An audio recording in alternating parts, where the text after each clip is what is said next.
السلام عليكم.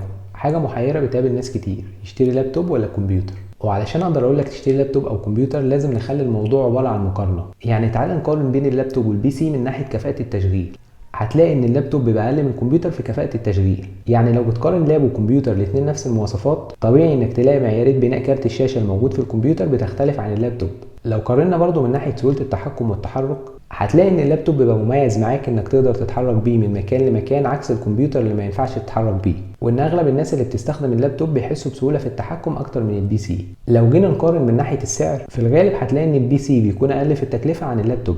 يعني لو جيت تشتري لاب جديد وكمبيوتر جديد والاتنين نفس المواصفات، هتلاقي ان الكمبيوتر ارخص. لو قارنت ما بين اللاب والبي سي من ناحيه الاداء، اي جهاز لما بتستخدمه درجه حرارته بتزيد سواء اللاب او البي سي، وده بيخلي الجهاز محتاج لنظام تبريد وتهويه افضل. علشان نقطه زي كده بتلاقي ان البي سي بيكون افضل من اللاب من ناحيه الاداء.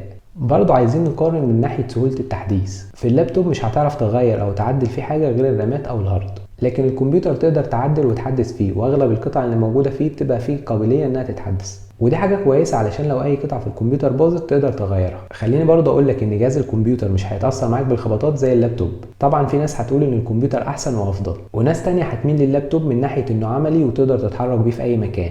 طب انت علشان ما تحتارش تشتري ايه، لو هتشتغل حاجه فيها ريندر او هتلعب على الجهاز، يفضل انك تجيب بي سي. ده لو انت هتبقى مستقر في مكانك مش محتاج انك تتحرك بالجهاز. باختصار انت ممكن تجيب البي سي لاي شغل او استخدام طالما هيبقى في مكان ثابت، لكن لو هتحتاج جهاز انك تتحرك بيه او هتشتغل من بره البيت يبقى لازم تجيب لابتوب. وبرضه قرار انك تجيب لاب او بي سي هيرجع ليك والفلوس اللي معاك. ولو عايز تعرف ازاي تختار لاب مناسب هتلاقي حلقه موجوده على القناه. وفي النهايه اتمنى الفيديو يكون عجبك، وما تنساش اللايك والسبسكرايب، ولو عندك اي سؤال سيبه في التعليقات.